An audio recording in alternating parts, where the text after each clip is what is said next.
रात गवाई सोए करियो, दिवस गवाया खाए। हीरा जन्म अनमोल था, ये कौड़ी बदले जाए। कबीर ये सुपने रैन के, उगड़ आए नैने। जीव पड़ा बहु लूट में, जागे तो लेने न देने। परमात्मा कहते हैं कबीर ये सुपने रैन के, ये रात जैसा सुपना है आपको। आज आपके पास कार है, कोठी है, ना है तो लो छोटा मोटा कोई व्यवसाय है, कोई धंधा है, बेटा बेटी है। जैसे हम सपने में देखते हैं ना, कई बार तो या ऐसा सपना देखते हैं कि तो कार में घूम रहे हैं, ठाठ कर रहे हैं, खूब मौज मार रहे हैं, और उठे तो फिर साइकिल भी कोई ना घर पे। जब आंख खुल जाती है तो देखा साइकिल भी कोई नहीं आसपास, कार के सपने आ रहे थे। तो ऐसे ही हमारे ये स्वप्न हैं, ये जो कुछ भी आप देख रहे हो सपना समझो। और कल ये नैन उगड़ गए, कल ये आंख खुल गई, यानी मृत्यु होगी, तो जागे तो लेन न देने। अब वहां धर्मराज के दरबार में विचार आवे इसको जाकर के, अरे बेटा था, बेटी थी, कहाँ थी, तेरे की कुछ भी ना था, उन्हें धक्के खा रहा था, मतलब सपना था। तो ऐसा सपना सा बनेगा आपके साथ ही, जो आज जिसके ऊपर इस सपने में अपना जीवन बर्बाद करे। और सपने में ही आप भक्ति करोगे तो आपको लाभ होगा, इसमें ही आपको ज्ञान हो कि इससे बचाव करें, इस तो सपने में ही सुख होगा आपको। अब जैसे सभी देशी संत कहते हैं कि कर्म का भोग तो भोगना ही पड़ेगा, संस्कार में जो प्रारब्ध में कर्म है भोगना ही पड़ेगा, फिर फायदा क्या हुआ। फिर इस भक्ति का यूज क्या, जैसे आप सपने में दुखी हो रहे हो, आपके पीछे कोई पागल कुत्ता भाग रहा है और आप खूब स्पीड खींच रहे हो, दुखी हो रहे हो, तो कोई आके उस कुत्ते के लठ मारे, रोक के उसने लठाड़ा आ जाए, उसने एक तरफ भगा दे, तो उस सपने में सुख होया, उसने चैन सांस लिया सुख का, को हो बच गया भाई। तो ये सपना हर ये कर्म रूपी कुत्ते आपका पीछे पड़ रहे हैं, और पूर्व संत की भक्ति से इन कुत्तियों का लठ लग गए, इन पागलों के, और ये अपनी दिशा बदल दें और आपको राहत मिले। तो ये सपने में भी सुख इस परमात्मा के अभी होगा तब बात बने। अब आँख खुले बस दापे ना, कुछ भी ना था वो, जैसे टेंशन हो रही है, काम अड़ गया फला, जिस जो कोई टेंशन है, किसी काम में रुकावट आ रही, परमात्मा सपने में ठीक करे जब चैन हो। और ये कहने पर आप तो भोगना ही पड़ेगा, सपने में दुख तो दुख रहेगा, तो वो थ्योरी ठीक है नहीं है, उनकी मन गणत है, उनको अध्यात्म ज्ञान नहीं है। आजकल के 5 दिन ये जंगल होगा बासे, ऊपर ऊपर हल फेरा ये ढोर चरेंगे घासे।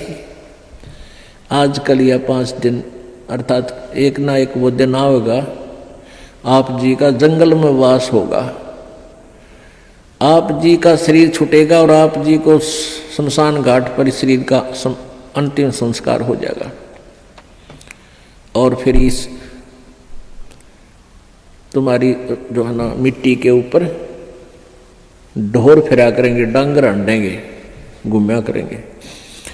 8 जने जो लाकड़ी और केस जले जो घासे, सब जग जलता देख कर ये कबीर भया उदास। मरोगे मर जाओगे कोई न लेगा नाम, उजड़ जा बसाओगे छाड़ बसती गांव में। कहते हैं आज तुम जिस परिवार के वंश चलाने के चक्कर में दिन रात फिर लगे रहते हो, आपकी मृत्यु के बाद कोई आपने याद भी ना करे, 6 महीने रहोगे मुश्किल से। अब आजकल तो 10 दिन में कर दें सारा काम, 70वीं वीर, वर्षी वीर, महीना वीर, वो 13वीं भी 10 दिन में करके फारे कर दें। कोई आज आप अपने दादाजी को कितना याद करते हो? कभी कोई पूछला, गांव को पूछ ले कि किसका है, कहाँ से, फिर जब फलाने दादा का नाम कभी बताना पड़ जाए, जब न तो कोई ना याद करता दादाजी ने।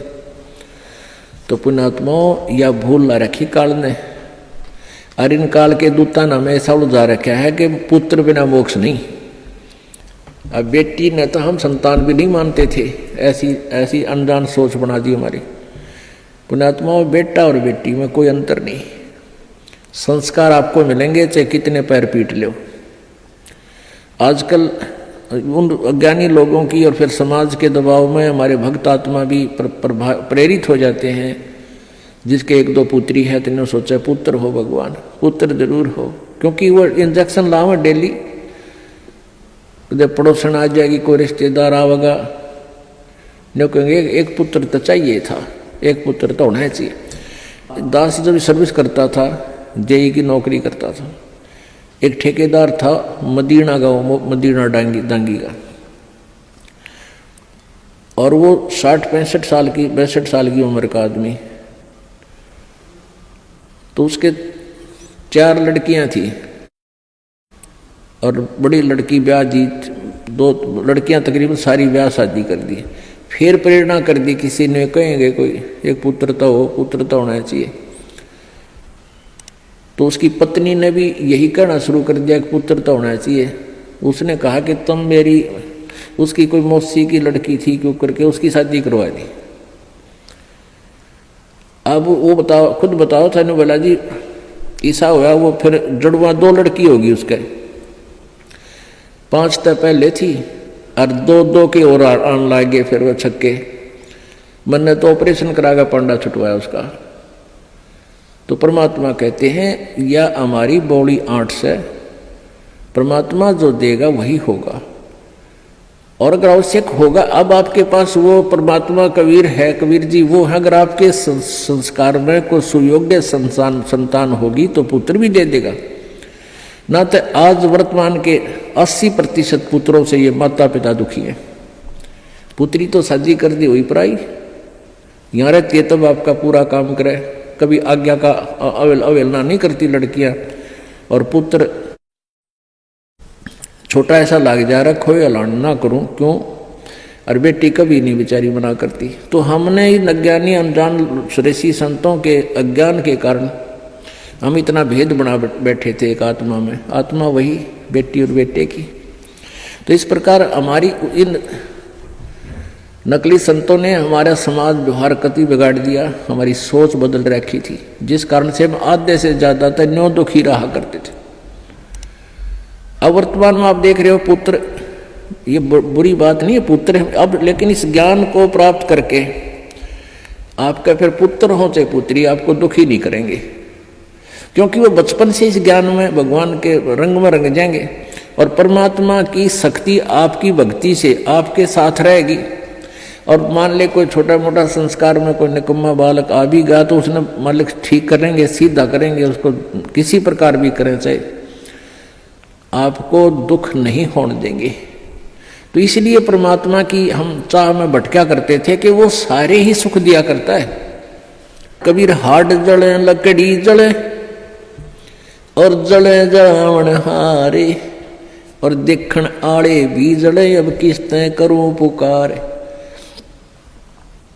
अब परमात्मा कबीर जी कहते हैं कि जो किसी की मृत्यु होगी वो तो जले, और जो उसको जलाने जाएंगे एक दिन वह भी जलेंगे, और जो देख रहे हैं खड़े होकर के फलाना मर गया देखो उसकी चिता जले है, और वह भी जलेंगे एक दिन, उनको भी वहीं जाना है। पर ये वो बुद्धि इतनी काम ना करती, इतना दबाव है हमारे ऊपर, प्रेशर है, नशा है, हमने डर ना लगता कि हम भी वहीं जाना है, हमने भी एक दिन वहीं जाना है। वो दिन याद कौन रखते हम, और वो अब याद रहेगा। मौत बिसारी बावड़े तन अचरज किया कोने, तन माटी में मिलेगा जो आटे में लोन।